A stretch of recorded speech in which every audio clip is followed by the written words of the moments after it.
തൃത്താലയിൽ അനധികൃത മണ്ണെടുപ്പിനെതിരെ തൃത്താല പോലീസ് നടപടികൾ ശക്തമാക്കി. പറക്കുളം, ഒതളൂർ, കൂടല്ലൂർ മേഖലകളിൽ നിന്നായി 2 JCBകളും 2 ടിപ്പർ ലോറികളും തൃത്താല പോലീസ് പിടികൂടി. ചൊവ്വാഴ്ച രാവിലെയായിരുന്നു പോലീസിന്റെ മിന്നൽ പരിശോധന. പിടിച്ചെടുത്ത വാഹനങ്ങൾ തൃത്താല പോലീസ് സ്റ്റേഷനിലേക്ക് മാറ്റിയിട്ടുണ്ട്.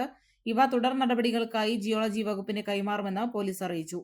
മേഖലയിൽ മണ്ണുകടത്ത് മാഫിയകൾക്കെതിരെ വരും ദിവസങ്ങളിലും ശക്തമായ നടപടികൾ തുടരുമെന്ന് തൃത്താല SI ജെഫിൻ രാജ് പറഞ്ഞു. തൃത്താല CI സലീമിന്റെ നേതൃത്വത്തിൽ SIമാരായ ജെഫിൻ രാജ്, ഹംസ, ASI ജോൺസൺ, CPOമാരായ അരുൺ, മുനീർ, ഹർഷാദ്, രതീഷ് എന്നിവരുൾപ്പെട്ട സംഘമാണ് വാഹനങ്ങൾ പിടിച്ചെടുത്തത്. ഫാഷൻ ലോകത്ത് പുത്തൻ വിസ്മയമായി Neya antiques and designs Kuttanad Peringode റോഡിൽ വിജയകരമായി പ്രവർത്തനം തുടരുന്നു. ആഭരണ പ്രേമികളുടെ മനം കവരുന്ന ഡിസൈനുകൾ ഇനി വാടകയ്ക്കും ഓൺലൈനായും പർച്ചേസ് ചെയ്യാം. ഒപ്പം ഏറ്റവും പുതിയ ഫാഷനിലുള്ള ചുരിദാർ, കുർത്തീസ്, കോട്ട് സെറ്റ് എന്നിവയുടെ അതിവിപുലമായ ശേഖരവും ഉപഭോക്താക്കൾക്കായി ഒരുക്കിയിരിക്കുന്നു.